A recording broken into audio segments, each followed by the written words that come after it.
Hi friends, मैं engineer Pradeep Kant Patel आपके अपने यूट्यूब चैनल एग्जाम कोच पर स्वागत करता हूं। और हम लोग पढ़ रहे हैं ज्योग्राफी में और एक नया टॉपिक आज पढ़ेंगे यूनिवर्स ब्रह्मांड के बारे में। तो जो है आप इस वीडियो को लाइक भी कर देंगे और शेयर भी कर देंगे। ठीक, चले स्टार्ट करते हैं क्लास, देखते हैं ब्रह्मांड के बारे में। देखिए, जो यूनिवर्स है, ब्रह्मांड है, इसको खगोल विज्ञान भी कहा जाता है। ठीक, एस्ट्रोलॉजी भी कहते हैं। यानी कि ये जो कॉस्मोलॉजी है ये आपका दो शब्दों से मिलकर बना है। कितने शब्दों से मिलकर बना है? तो दो शब्दों से मिलकर बना है। एक आपका हो गया कॉस्मो और दूसरा हो गया लॉजी। कॉस्मो का मतलब है यूनिवर्स और लॉजी का मतलब है स्टडी, यानी हिंदी में इसको ब्रह्मांड कहते हैं और स्टडी का मतलब हो गया आपका विज्ञान, या इसको अध्ययन कहा जाता है। क्या कहेंगे?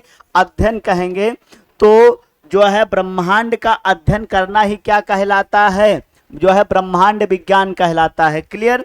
इसके बाद हम लोग बात करेंगे, इसी में देखेंगे कि कॉन्सेप्ट कहाँ से आया। अगर हम लोग ब्रह्मांड की बात करें तो एक कॉन्सेप्ट कहाँ से आया और कैसे लोगों के दिमाग में यूनिवर्स को जानने की बात हुई।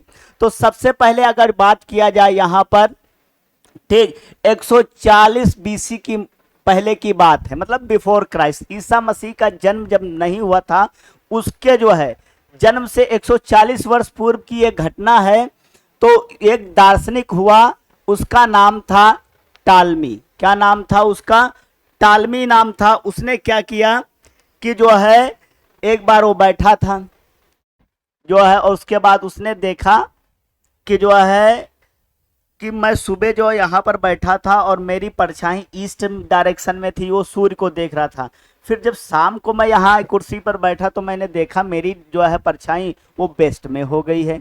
इसका मतलब है कि मैं बैठा हूँ धरती पर और सूर्य ऊपर है, और सूर्य क्या कर रहा है?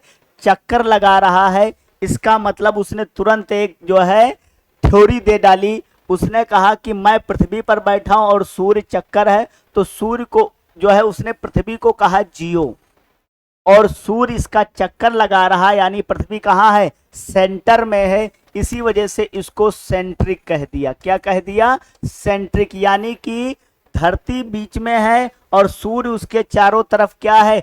चक्कर लगाता है। तो टालमी ने एक थ्योरी दी, इसको कहा जाता है जियोसेंट्रिक। क्या कहते हैं? जियोसेंट्रिक कहते हैं। हिंदी में कहेंगे भू केंद्रीय सिद्धांत। क्या कहेंगे? तो जियोसेंट्रिक यानी भू केंद्रीय सिद्धांत किसने दिया? आपका आंसर हो जाएगा टालमी। क्लियर? तो जियोसेंट्रिक सिद्धांत किसने दिया है? टालमी ने दिया है। ठीक, इसके बाद अगर हम लोग बात करें, इसमें देखेंगे इसके समर्थक थे प्लूटार्क और अरस्तु। ठीक, जो है अगर हम लोग बात करें तो इसका अरस्तु का शिष्य था प्लूटार्क, और प्लूटार्क का शिष्य था वो ये अरस्तु प्लूटार्क का शिष्य था, और जो है इस प्लूटार्क के गुरु जो थे वो थे सुकरात। क्लियर है? और इसके जो अरस्तु के जो शिष्य थे वो थे सिकंदर, और जो है आपका पूरा समझ लेते हैं। अगर बात किया जाए तो सुकरात, इसका शिष्य था प्लूटो, इसका शिष्य हुआ अरस्तु, और अरस्तु के दो शिष्य थे। एक का नाम था सिकंदर। क्या नाम था? सिकंदर, वही अलेक्जेंडर द ग्रेट। ठीक, जो सिकंदर महान हुआ है। और दूसरा था थियोफ्रेस्टस। कौन था? थियोफ्रेस्टस। ये वही थियोफ्रेस्टस है जिसने बॉटनी की जो है पूरी किताब लिखी है, जो है पेड़ पौधों के बारे में।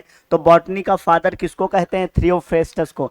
समझेंगे, यहां पर देखेंगे जो ये आपका अरस्तु है, अरस्तु, तो अरस्तु क्या कहा है? इसने एक किताब लिखी है जो है सिकंदर, वो जो है द पॉलिटी। इसने एक किताब लिखी है पॉलिटी, और इसमें सारा उसने क्या है सत्ता शासन के बारे में। और इसका जो शिष्य था सिकंदर, वो इसी से प्रेरित होकर देखिए कितना महान हुआ।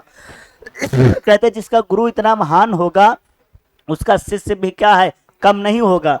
बहुत बड़ा राजनीतिक सिकंदर था, और उसने देखे कहा मकदूनिया से लेके और इंडिया तक उसने अपना शासन कर लिया था। इसके बाद जो थियोफ्रेस्टस था, तो इन्होंने एक किताब लिखी थी उस बुक का नाम ए था पॉलिटी, और दूसरी किताब इन्होंने लिखी थी द हिस्ट्री ऑफ एनिमैलिया, यानी जानवरों के ऊपर ये रिसर्च किया करता था।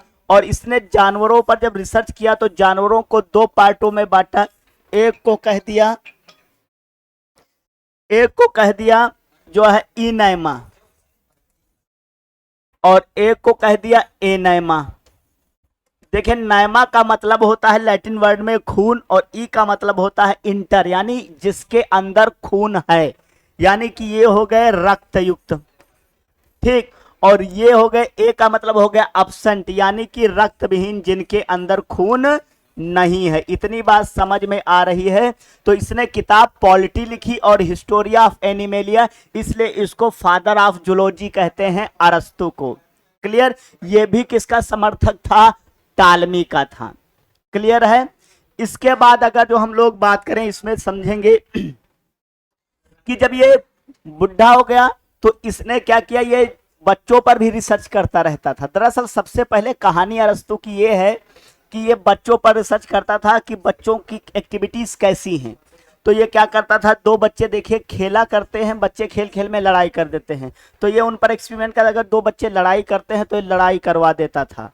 ठीक, कहता था तुम क्या कमजोर हो, उससे तुम भी मारो। तो बहुत ज्यादा लड़ाई होती थी, तो पास पड़ोस के जो आदमी थे इससे विरोध करते थे कि यार तुम दो बच्चों को लड़वा देते हो, बड़े हो गए, तुमको इतनी तमीज नहीं कि बच्चों को नहीं लड़ाना चाहिए। ठीक, तो ये सोचा बच्चे जाके कह देते हैं घर में कि लड़ाई इन्होंने करवाई थी। तो ये क्या किया, एक स्टेपल लिए रहता था और हमेशा जानवरों पर रिसर्च करना शुरू किया। इसी वजह से इसको फादर ऑफ साइकोलॉजी भी कहा जाता है, अरस्तु को। इसने क्या किया, स्टेपल रहता था, जानवरों को मार देता था, ये देखा करता था खून निकलेगा कि नहीं निकलेगा। क्लियर? और जानवर तो किसी से कह नहीं सकता जाके कि नहीं अरस्तु ने हमको स्टेपल मार दिया है और हमारे खून निकल रहा है। इसी वजह से इसने जो है जानवरों के बारे में, तो फादर ऑफ इसको क्या कहा जाता है, जूलॉजी। और इसने दो तरीके जो है, जो रक्त विहीन और रक्त जो है युक्त जानवरों की खोज की। फिर इसका शिष्य हुआ अरस्तु, ये थियोफ्रेस्टर। तो इसका शिष्य एक तो आपको बताया गया था सिकंदर हुआ, और दूसरा इसका शिष्य हुआ थियोफ्रेस्टस। तो थियोफ्रेस्टस ने क्या किया, इसने भी आपका एक किताब निकाली। उसने क्या किया, हिस्ट्री ऑफ प्लांटेनम लिखी। यह किताब इसने लिखी, और इसमें इसने भी पौधों को दो भागों में बांटा। एक को कह दिया फेनेरोगेम्स, यानी जिसमें क्या है, पुष्प होते हैं, यानी कि पुष्प युक्त, ऐसे पौधे जिनमें पुष्प होते, फूल आते हैं।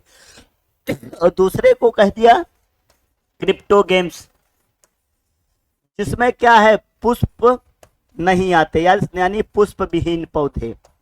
क्लियर? और इसको फादर ऑफ क्या कहा जाता है, बॉटनी कहते हैं। तो ये कहानी थी, हम लोगों ने समझा टालमी की कहां से ब्रह्मांड की शुरुआत हुई। तो टालमी ने शुरू किया, और कौन सी थ्योरी दी थी, इसको कहते हैं भू केंद्रीय सिद्धांत। पूछा जाए भू केंद्रीय सिद्धांत किसने दिया है, तो वो टालमी ने दिया है। क्लियर? आगे बात करते, कथा इतने बस ये बात फैल गई कि जो है टालमी ने ब्रह्मांड के बारे में बताया कि पृथ्वी घूमती है, स्थित है, सूर्य घूमता है पृथ्वी के चारों ओर। ये पूरे जगत में बात फैल गई, ये बात चलती चली गई, लोगों ने इस पर काम नहीं किया। फिर बात है, आएंगे 1540 एडी की बात है, और एक हुआ कापरनिकस। कापरनिकस ने कहा कि नहीं, जो टालमी साहब बात कह रहे थे वो गलत है, सही नहीं है।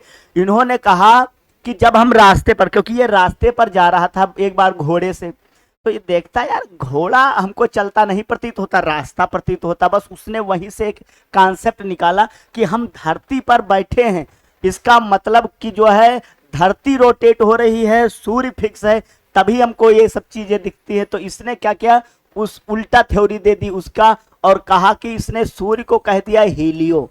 क्या कहा, हीलियो। और धरती इसका चक्कर लगा रही, इसलिए वजह से इसको कह दिया गया सेंट्रिक, यानी कि सूर्य केंद्रीय सिद्धांत। इसको क्या कहेंगे, सूर्य केंद्रीय सिद्धांत। तो सूर्य केंद्रीय जो सिद्धांत है किसने दिया? कापर्निकस ने दिया। ठीक, दरअसल ये बेल्जियम में पैदा हुआ था 500 वो 1400 जो है 14 की बात है 1443 की 42-43 की बात है। फिर इसके बाद जो है इसने बड़े लंबे समय तक इसने क्या किया? रिसर्च किया इस फील्ड में। ये भी एक दार्शनिक था और इसका समर्थक था वो था गैलीलियो। इसकी बातों से प्रभावित होके जो है गैलीलियो ने भी क्या किया था? दूरबीन की खोज कर ली थी। काहे की खोज की थी? दूरबीन की खोज की और उससे ग्रहों और उपग्रहों को देखा और जो है पूरी किताब जो है इसने क्या किया? सब लोगों को बताया कि जो कापर्निकस कह रहा है बात वो बिल्कुल सही है। तो गैलीलियो ने किसकी खोज की थी? दूरबीन की खोज की। काहे की खोज की थी? दूरबीन की खोज की। ठीक, दूरबीन की खोज की। काहे की खोज की? दूरबीन की। जब इसने ये बात बताया तो लोग, पादरी ये भी था, तो जो है चर्च के पादरियों ने क्या किया? इसकी मार मार के हत्या कर दी। कहा टालमी इतने साल पुराना पहले की बात है, उसने कह दिया था कि सूर्य क्या है? जो है चक्कर लगाता है धरती को, और तुम बता रहे हो कि नहीं सूर्य नहीं लगाता, धरती चक्कर लगाती है। तो इसी वजह से ये क्या है? अपने पूर्वजों का क्या कर रहा है? अपमान कर रहा है। इसी वजह से जब इसकी हत्या हो गई तो जो है बाद में भी जब नासा ने ये प्रूफ कर दिया कि नहीं सूर्य जो है फिक्स है और धरती उसका चक्कर लगाती है, तब जाके चर्च वाले, कैथोलिक चर्च वाले लोगों ने इससे माफ़ी मांगी है कि हमें माफ़ कर दीजिए गैलीलियो साहब से, और आप सही थे, हमसे एक अपराध हो गया। तो आपको ये जानना है हीलियोसेंट्रिक थ्योरी यानी सूर्य केंद्रीय सिद्धांत किसने जो है दिया है? तो कॉपरनिकस ने। इसी वजह से कॉपरनिकस को आधुनिक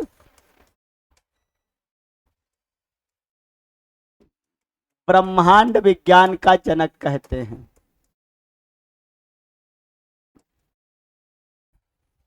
ठीक, और इसको जो है फादर ऑफ मॉडर्न कॉस्मोलॉजी कहा जाता है। समझ पा रहे? और इसी ने जो है सोलर सिस्टम को देखा था। काहे को देखा?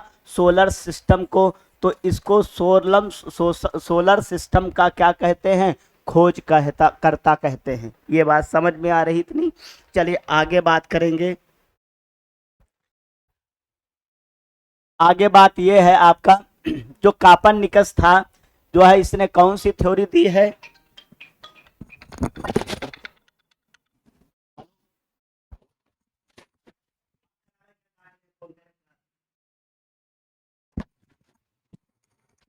हेलो,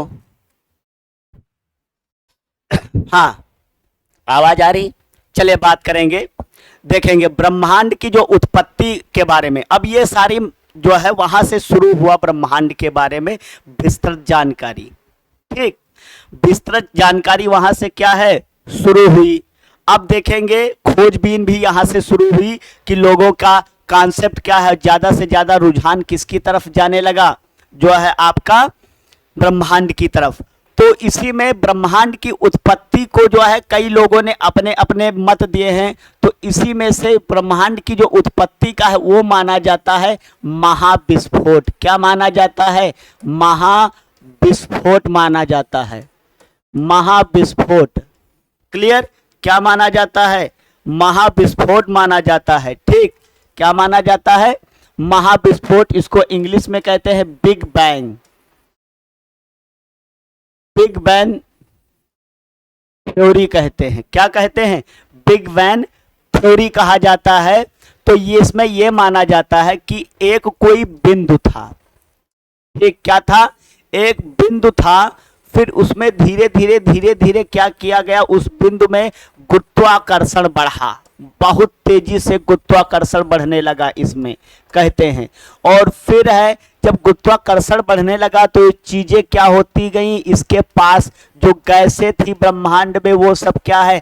पास आने लगी। तो धीरे धीरे इसकी डेंसिटी बढ़ने लगी, घनत्व बढ़ने लगा। और इसके बाद जो है जब इसका घनत्व बढ़ा तो इसमें ऊर्जा भी बहुत मात्रा में उत्पन्न हो गई। इसके पास, इस बिंदु पास क्या है? ऊर्जा उत्पन्न हो गई। ठीक, जब इसमें बहुत सारी ऊर्जा घनत्व और गुरुत्वाकर्षण आ गया, एक दिन क्या हुआ, इसमें विस्फोट हो गया बड़ी तेज, उसी को बिग बैंग या महाविस्फोट कहा गया। और ये जो थ्योरी है ये दी है जॉर्ज लामेंटियर ने। किसने दी है? लामेंटियर ने दी है। क्लियर है? किसने दी है? जॉर्ज लामेंटियर ने दी है। क्लियर है? इतना बात समझ में आ रही है? आप लोग जो है अच्छे से इस टॉपिक को कवर करेंगे, क्योंकि यहाँ इस टॉपिक से एक क्वेश्चन आपका आता रहता है। क्लियर है? चलिए आगे बात करेंगे इसी में। तो जॉर्ज लामेंटियर ने तो जो है खोजा, तो जो ये बिंदु है इसी का नाम दिया गया, ठीक, सिंगुलेरिटी। क्या नाम दिया गया? जो है सिंगुलेरिटी नाम दिया गया इस बिंदु को। जब इस बिंदु में विस्फोट हो गया, ठीक, तो उससे क्या बनी? निहारिका बनी, नेबुला बनी। ठीक, क्या बनी? नेबुला बनी। बहुत सारे पिंड फैल गए, फिर इनमें जो है इन पिंडों के बीच भी क्या है, गुरुत्वाकर्षण बल बनने लगा और ये सारी चीजें बनने लगी। तो उसी में देखेंगे जो है आपका जो है उसी से निर्माण किसका हो गया? आकाश गंगा का निर्माण हो गया। किसका निर्माण हो गया? आकाश गंगा का निर्माण हो गया। क्लियर है? तो निहारिका से ही क्या बनी है? आकाश गंगा बनी है। और इसी आकाश गंगा में फिर तारों का निर्माण हुआ, ग्रह का निर्माण हुआ, उपग्रह का निर्माण हुआ, उल्का पिंड का, क्षुद्र ग्रह का और धूल के कणों का निर्माण हुआ। क्लियर है बात? तो इसमें क्या है, ब्रह्मांड की उत्पत्ति से रिलेटेड क्या है, एक सिंगुलरिटी पॉइंट था, ऊर्जा घनत्व, और इसकी जो है गुरुत्वाकर्षण बढ़ा, विस्फोट हुआ तो निहारिकाएं बनी बहुत सारी। फिर उन्हीं में जो है गुरुत्वाकर्षण के कारण अगर देखा जाए उसमें भी एनर्जी बढ़ी, तो जो है इसमें क्या है, इसकी आकाश गंगा का निर्माण हुआ और इसी आकाश गंगा में ग्रह तारा इन सब का निर्माण हुआ। तो हम लोग एक एक चीज के बारे में जाने। लामेंटियर ने बिग बैंग थ्योरी दी है। ठीक, अब देखेंगे इसमें देखेंगे फिर एक साइंटिस्ट हुए, उनका नाम है हब्बल। हब्बल ने कहा कि जब इस तरह से निहारिका का निर्माण हो गया, ठीक, तो उसने खोज करके देखा कि ये जो निहारिकाएं हैं धीरे धीरे बढ़ रही हैं एक तरफ से। तो उसने एक बैलून टाइप लिया, उसमें कुछ पॉइंट बनाया और फिर हवा भर दी, तो देखा वो बैलून जब फूलने लगा तो धीरे धीरे पॉइंट वो दूर होते चले गए। तो उसने कहा, हब्बल ने ये कहा कि ब्रह्मांड बढ़ रहा है। इसने क्या बताया? कहा ब्रह्मांड क्या है? बढ़ रहा है, बढ़ रहा है, किंतु इसमें जो ऊर्जा है, एनर्जी है, वो क्या है? नियत है। किंतु इसकी ऊर्जा नियत है, ब्रह्मांड बढ़ रहा किंतु ऊर्जा क्या है? नियत है। ये बात किसने बताई? हब्बल ने बताई। ठीक, तो हम लोग एक एक जो है सेगमेंट पर बात करेंगे। ठीक, कि क्या है आकाश गंगा के बारे में पहले जानेंगे। अगर बात किया जाए आकाश गंगा की, तो जो आकाश गंगा है, ठीक, ये एक चुंबकीय क्षेत्र होता है, इसमें बहुत ज़्यादा एनर्जी होती है और इसमें ये आपका ग्रह, तारे, उपग्रह, उल्कापिंड, ये सब जो है चीज़ें इनमें पाई जाती है, यानी इनसे इसका निर्माण हुआ है। और इसमें आपको ये जानने की बात है कि जो हमारा ब्रह्मांड है उसमें लगभग 100 अरब आकाश गंगाएं हैं। कितनी हैं? 100 अरब जो है आकाश गंगा हैं। गैलेक्सी कितनी है? 100 अरब। और जो 100 अरब आकाश गंगा, उसमें से एक हमारी आकाश गंगा है जिसमें हम लोग रहते, उसका नाम मंदाकिनी है। क्या नाम है? मंदाकिनी नाम है, मंदाकिनी नाम है। और इसी को हम लोग श्रोणी मेखला कहते हैं। क्या कहते हैं? श्रोणी मेखला कहा जाता है, श्रोणी मेखला कहते हैं इसी को जो है कहा जाता है दुग्ध मेखला कहा जाता है। क्या कहा जाता है? दुग्ध मेखला कहते हैं। और इंग्लिश में इसको मिल्की वे कहते हैं। क्या कहा जाता है? मिल्की वे कहा जाता है। क्या कहा जाता है? मिल्की वे। ठीक, तो मंदाकिनी, श्रोणी मेखला, दुग्ध मेखला, या इसी को हम लोग क्या कहते हैं? मिल्की वे कहते हैं। जैसे ये हमारी आकाशगंगा, तो ऐसे ही बहुत सारी, जब 100 अरब आकाशगंगा, तो हमारी आकाशगंगा के सबसे नजदीक सबसे नजदीक आकाशगंगा का नाम, आकाशगंगा का नाम, ठीक, क्या है? एंड्रोमेडा है, एंड्रोमेडा है। क्या है? एंड्रोमेडा है, समझ गए ना? एंड्रोमेडा है, और इसी को हिंदी में कहते हैं देवयानी। और ये जो है 4.2 प्रकाश वर्ष क्या है? दूर है हमारी आकाश गंगा से, ठीक। तो हमारी आकाश गंगा का नाम क्या है? मंदाकिनी दुग्ध मेखला है, ठीक। अगर हम लोग बात करें, यहां पर देखेंगे ये कुछ स्ट्रक्चर आपके सामने आकाश गंगा का बताया गया है। तो जो आकाश गंगा का है, इसमें देखेंगे जो इसका सेंटर पॉइंट होता है, इसको क्या कहते हैं? बल्ज कहते हैं। क्या कहते हैं? बल्ज कहा जाता है इसका सेंटर। फिर ये आपको इसमें देखिए ऐसे राउंड राउंड भुजा दिखती है, जो इसकी जहां पर भुजा खत्म होती है वहां पर बहुत सारी जो हाइड्रोजन गैसें इस तरह से हैं, वो क्या करती हैं? जो है संगठित होना शुरू होती हैं। जब संगठित होना शुरू करेंगी तो एक पिंड यहाँ पर बनेगा, उसमें ऊर्जा होगी, गुरुत्वाकर्षण होगा, और बहुत ज्यादा क्या होगी? इसमें एनर्जी होगी, चमक होगी। क्या होगी? चमक होगी। क्लियर है पॉइंट? इतनी चीजें समझ में आ रही हैं? चलिए बात करेंगे इसी में। तो जब चमक होगी तो इसको कहा जाएगा एम्ब्रियो स्टार। क्या कहेंगे? एम्ब्रियो स्टार कहेंगे, भ्रूण तारा कहा जाएगा। फिर धीरे धीरे क्या करते हैं कि ये सब जितने भी तारे हैं, ये क्या करते हैं? यहाँ पर इनका निर्माण होता, फिर धीरे धीरे ये जो है आकाशगंगा की सेंटर की तरफ शिफ्ट होते रहते। इसी वजह से जब आकाशगंगा के आप सेंटर में जाएंगे तो यहाँ बहुत सारे तारे इस तरह से पाएंगे, तो यहाँ चमक ज्यादा होती है इसके साथ, क्योंकि बहुत तारे पास पास है। और जैसे इस सेंटर से दूर जाओगे, बस इसकी दूरी थोड़ा क्या है? इस तरह से बढ़ती जाएगी। क्लियर है? बढ़ती जाएगी। तो फिर ये धीरे धीरे क्या है, इसमें जब गैसें और जुड़ती हैं तो इसका क्या बढ़ेगा? घनत्व बढ़ेगा। जब घनत्व बढ़ेगा तो आपको ये पता है कि जब इसमें ऊर्जा ज्यादा होगी तो ये हमेशा किस कलर का दिखेगा? ब्लू कलर का दिखेगा। फिर जब ये घनत्व, इसकी डेंसिटी वो धीरे धीरे ऊर्जा में थोड़ा कमी आएगी तो ऊपर वाली लेयर हो जाएगी सख्त, लेकिन अंदर जो है जितने भी हाइड्रोजन उनके अणु जुड़े हैं वो उनमें ज्यादा ज्वलनशीलता रहती है। तो अंदर ज्यादा एनर्जी, बाहर हो गई कम, तो एक्सपेंड करेगा, एकदम से विस्फोट होगा।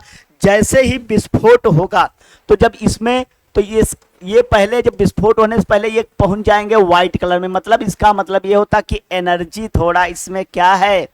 कम है। तो जैसे जैसे इसमें एनर्जी डाउन होगी इसका कलर शिफ्ट होगा। कैसे शिफ्ट होगा? व्हाइट हो जाएगा, फिर व्हाइट से ये क्या हो जाएगा? येलो हो जाएगा, ठीक। और जब बिल्कुल एंडिंग पर पहुंच जाएगा तो काहे में बदल जाएगा? रेड में बदल जाएगा। और इसके बाद जब ये ब्लैक होल में बिल्कुल पहुंचने होगा तो ये हो जाएगा ब्लैक।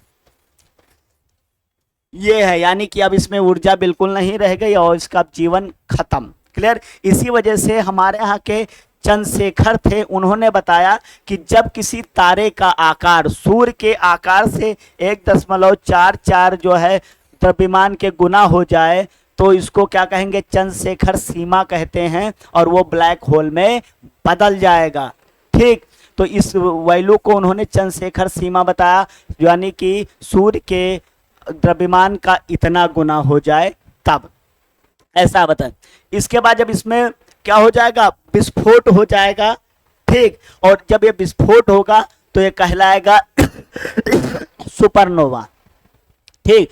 यानी अंदर एनर्जी ज्यादा है, ऊपर कम हो गई, ऊपर सतह पिंड की थोड़ा टफ हो गई, अंदर भी वैसे ही है, ठीक। इसके बाद जब ये क्या हो जाएगा, यहां पर आए तो इसमें जब विस्फोट होगा तो ये क्या होगा? बाहर की तरफ इसकी ऊपरी परत जाएगी, तो जो इसके सेंटर से निकल के पिंड का भाग होगा उसमें चमक ज्यादा होगी। तो उस ऐसे तारे का जब निर्माण होगा तो इसको कहेंगे न्यूट्रॉन तारा। क्या कहेंगे? न्यूट्रॉन तारा कहेंगे। क्या कहेंगे? न्यूट्रॉन तारा कहेंगे। समझ पा रहे हैं बात को? इसके बाद है फिर वही सुपरनोवा वाला धीरे धीरे ये बढ़ता रहेगा, फिर एक एक ये तारे एनर्जी बनाता रहेगा। लेकिन अब इसका कलर थोड़ा क्या हो जाएगा, येलोइश हो जाएगा, येलो कलर का हो जाएगा। क्लियर। इसके बाद अगर हम लोग बात करें, फिर ये धीरे जब एनर्जी कम होगी तो ये फिर व्हाइट में बदलेगा और फिर एक विस्फोट होगा इसमें, तो ये हो जाएगा महा सुपरनोवा। फिर तो ये रेड कलर का होगा। तो धीरे धीरे जब ये रेड से ब्लैक की तरफ से, तो ये सेंटर की तरफ क्या हो जाएगा, मूव, और यहाँ पर एक नए तारे का फिर से निर्माण होगा, क्योंकि ये प्रक्रिया सतत चलती रहती है। इसी वजह से जो है कई सूर्य पाए जाते हैं, कई तारे पाए जाते हैं, ठीक, कई तारे पाए जाते हैं। अगर हम लोग देखेंगे तो इसमें हम लोग जानेंगे तारों के बारे में। तो जो आकाश गंगा है वो तारों, ग्रहों, उपग्रहों, ठीक, उल्का पिंड, धूल के कण, इन सब का संगठन है, क्योंकि इसमें, और गैसें, ठीक, और सबसे ज्यादा अगर जो ब्रह्मांड की बात की जाए तो उसमें हाइड्रोजन गैस पाई जाती है। चलिए बात करेंगे आगे, इसी में देखेंगे। अगर बात किया जाए यहाँ पर, तो अब हम लोग बात करेंगे, पहला हमने एक शब्द यहाँ पर तारे की बात की है, तारा। तारा क्या होता है? तारे में एक चीज ये आपको जानना है कि तारे के पास ऊर्जा होती है। अभी आपको बताया कि तारा बनता कैसे, जब पार्टिकल आपस में जुड़ते हैं तो क्या है, निर्माण होता है उनका, तो उसमें क्या है, ऊर्जा होती है। और जिसके पास ऊर्जा होगी उसके पास जो है ऊष्मा भी होगी, ऊष्मा होती है। जब किसी चीज में ऊष्मा होगी तो हमको ठंडा या गर्म का एहसास होगा, इसका मतलब इसमें क्या है, ताप होता है। जब इसमें ताप होता है तो जिस चीज में ताप होगी उसमें क्या होगी, चमक होगी। क्या होगी, चमक होगी। क्लियर है, वो जो है चमकेगा। तो तारा वह आकाशीय पिंड होता है जिसमें ऊर्जा होती है, जिसमें ऊष्मा होती है, ताप होता है और चमक होती है। और देखिए आपको बताया गया था इस वाले मैप में कि ये कहाँ निर्माण यहाँ होगा और धीरे धीरे ये किसकी तरफ जाएंगे, सेंटर की तरफ जाएंगे, और जहाँ पर ये सेंटर में पहुँच के खत्म होंगे उसी को ब्लैक होल कहा जाता है। क्या कहा जाता है, ब्लैक होल कह देते हैं, जहाँ पर ये खत्म होते हैं। तो ब्लैक होल में जो भी चीज़ जाती है फिर कभी वापस, यहाँ तक कि प्रकाश भी अगर जो चला जाए तो वापस नहीं निकल सकता, ये चीजें हैं। तो हम लोग बात करेंगे, कर रहे थे यहाँ पर, तो वहां पर क्या है कि ये क्या करते हैं, आकाश गंगा का चक्कर लगाते हैं। आकाश गंगा का चक्कर लगाते हैं। क्या लगाते हैं, चक्कर लगाते हैं। क्लियर है। तो अब एग्जाम्पल के तौर पर अगर जो बात किया जाए तो सूर्य क्या है, एक तारा है। सूर्य क्या है, एक तारा है। जैसे सूर्य है तो हमारे सूर्य के पास एक और सूर्य है जो हमको दिखाई देता, उसको कहते हैं। तो सूर्य के, पूछा जाए सूर्य के सबसे नजदीक नजदीक तारे का नाम, तारे का नाम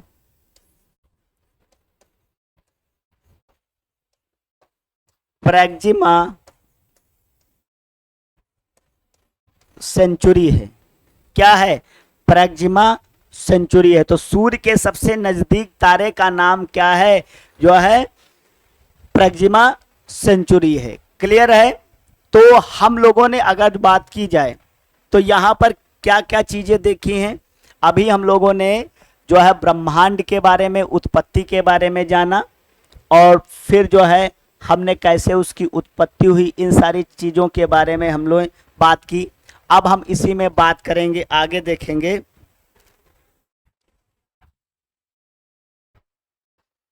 बात करेंगे तारे की, और आपको बताया गया क्या, सूर्य क्या है, एक तारा है।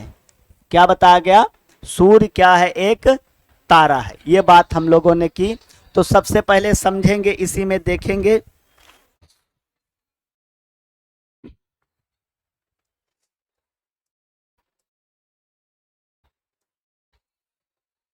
जो सूर्य है, ठीक, तो कहते हैं कि सूर्य की जो उत्पत्ति है वो 3.5 अरब साल पहले हुई थी, वर्ष पहले हुई थी। और कहते हैं इसकी उम्र लगभग 2500 अरब जो है 25 अरब वर्ष की है।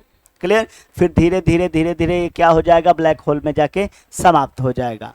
क्लियर। इतनी बात इसमें जो है। अगर हम लोग बात करें इसी में सूर्य के बारे में, तो वो आपको ये बात जाननी है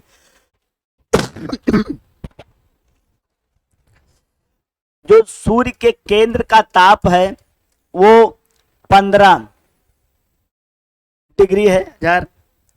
अगर जो सूर्य की बात की जाए त्रिज्या की, तो जो इसकी त्रिज्या है वो है 69600 किलोमीटर। क्लियर है। अगर हम लोग बात करें सूर्य पर, तो इसको बताया क्या है, तारा है, उसके पास अपनी ऊर्जा है। क्या बताया गया था, ऊर्जा है। तो जो सूर्य पर ऊर्जा उत्पादित होती है उसको कहते हैं नाभिकीय संलयन। क्या कहा जाता है, नाभिकीय संलयन कहा जाता है।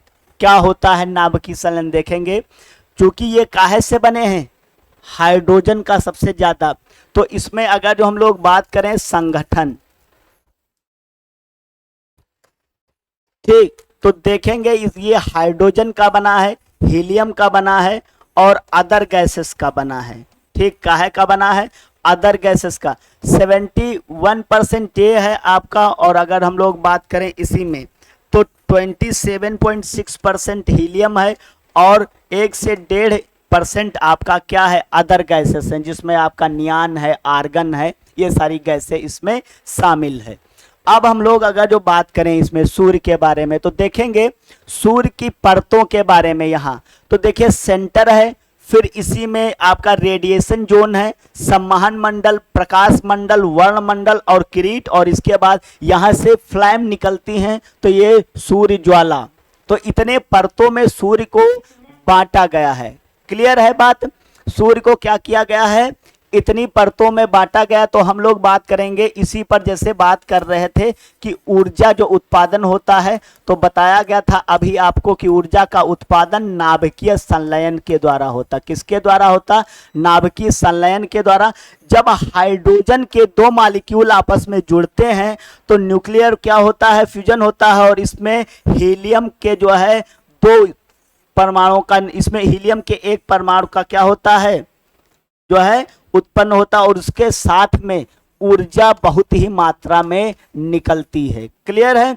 तो अगर हम लोग इसको थोड़ा बैलेंस कर लें रिएक्शन को, ये है ठीक। और ये प्रोसेस कौन सी है, नाभिकीय संलयन कितने पर होती है, तो 15,000 डिग्री टेम्परेचर पर ये होती है। क्लियर। तो इसके सेंटर में 15,000, ठीक। यहां पर अगर जो हम लोग बात कर लेते हैं थोड़ा टेम्परेचर की,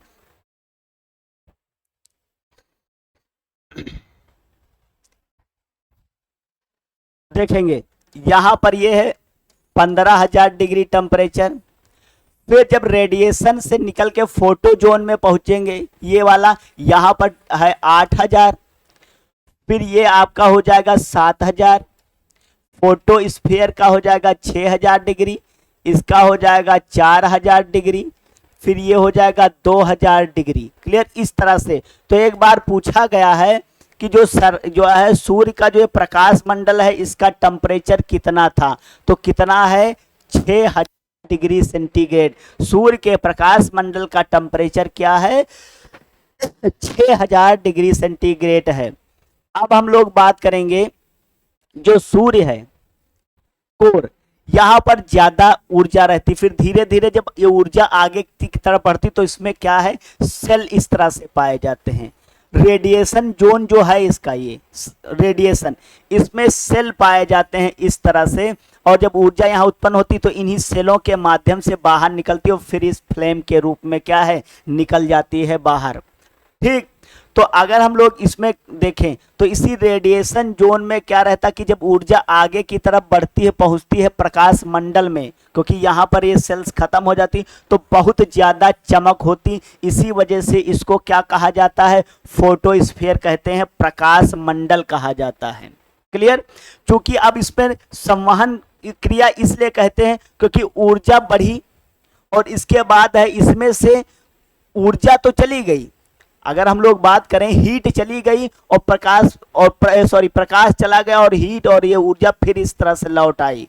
ठीक, तो यहाँ पर क्या होता है, क्योंकि इसमें जब यहाँ से टेम्परेचर चला तो बहुत ज़्यादा होता है, जैसे रिलीज हो गया तो थोड़ा कम हो गया, तो जब ये फिर से ऊर्जा इधर टर्न करती है तो यहाँ पर स्पॉट बनते हैं। ठीक, इसी क्रोमाजोन में अगर देखा जाए ये हल्के हल्के स्पॉट बनना यहाँ पर, तो फोटोस्फीयर में स्पॉट बनते हैं। लेकिन जब ये फिर आगे ऊर्जा निकलेगी फोटोस्फीयर के बाद क्रोमा को, तो फिर ये टर्न करेगी, तो यहाँ पर ये स्पॉट ज़्यादा, क्योंकि टेम्परेचर बहुत ज़्यादा डाउन होता तो स्पॉट बनते रहते हैं यहाँ पर। तो अगर हम लोग बात करें जो ये आपका किरीट भाग है, यहाँ पर स्पॉट बहुत ज़्यादा बनते हैं, और ये स्पॉट जो बनते हैं इनको बनने में 5.5 वर्ष का समय लगता है, और जब ये स्पॉट खत्म भी होते तो इनको 5.5 साल जो है घटने में लगता है, खत्म होने में। तो वही पूछा जाता है, इनको कहते हैं सूर्य धब्बा। क्या कहा जाता है? सूर्य धब्बा या सूर्य कलंक कहते हैं। क्या कहते हैं? सूर्य कलंक कहा जाता है, सन स्पॉट। और सन स्पॉट किस भाग में बनते हैं? तो किरीट भाग में। क्वेश्चन पूछा गया है कि बताइए सन स्पॉट किस भाग में बनते हैं? तो किरीट भाग में। और इनके बनने और बिगड़ने में पूछा जाए, बनने व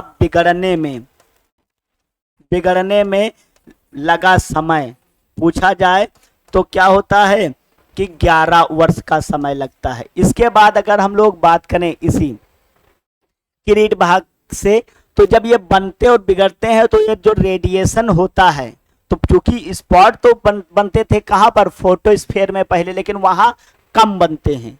ठीक, क्योंकि इतना ऊर्जा वहाँ रिलीज नहीं होती है और ना तो ऊर्जा का उस वहाँ पर संवहन होता है, लेकिन यहाँ पर बहुत तेजी के साथ होते हैं क्रोमो में, तो इसी वजह से ये स्पॉट दिखाई पड़ने लगते हैं।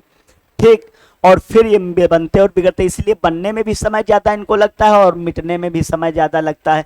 जब ये मिटना शुरू होती है तो यहीं से निकलती हैं एक्सरे किरणें।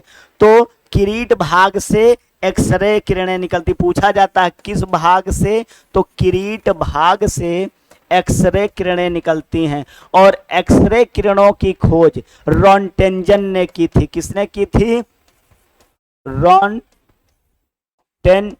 ने की थी। ठीक, तो पूछा जाता है कि बताइए सूर्य के किस भाग से एक्सरे किरणें निकलती? सन स्पॉट किस में बनते हैं? तो किरीट भाग में बनते हैं। इतनी बात समझ में आ रही है। अब बात करेंगे, इसी में देखेंगे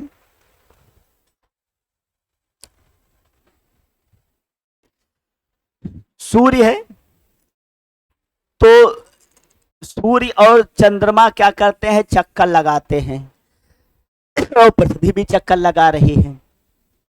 तो जब पृथ्वी सूर्य का चक्कर लगा रही है और चंद्रमा भी चक्कर लगा रहा है, और ये जब चक्कर लगाते लगाते तीनों एक सीध में आ जाते हैं, किंतु पृथ्वी और सूर्य के बीच में क्या आ जाएगा? मून, चंद्रमा आ जाएगा। और ये घटना होती है न्यू मून वाले दिन। कब होती है? इस घटना को क्या कहा जाता है? न्यू मून, हिंदी में कहते हैं अमावस्या। क्या कहा जाता है? अमावस्या कहा जाता है, क्योंकि अमावस्या को जो है चंद्रमा दिखाई नहीं पड़ता है, और चंद्रमा अगर जो अमावस्या के बाद जैसे होगा तो चंद्रमा क्या होता है? दिखाई पड़ता। तो इसी वजह से जिस दिन दिखाई उसको न्यू मून कहा जाता। ठीक, तो आप इतना समझेंगे ये घटना क्या कहलाती? न्यू मून, जब ये तीनों एक सीध में। अब सूर्य का प्रकाश चंद्रमा पूरा क्या कर ले रहा है? रोके ले रहा है, जिससे पृथ्वी पर प्रकाश नहीं जा पा रहा, यानी पृथ्वी जो है सूर्य के भाग को नहीं देख पा रहे, इस वाले जोन को। ठीक, तो अगर देखा जाए इस घटना को क्या कहा जाता है? सूर्य ग्रहण। क्या कहते हैं? सूर्य ग्रहण कहते हैं। क्या कहा जाता है? सूर्य ग्रहण कहा जाता। तो जब सूर्य और पृथ्वी के बीच में चंद्रमा आएगा तो क्या बनेगा? वो घटना होगी न्यू मून।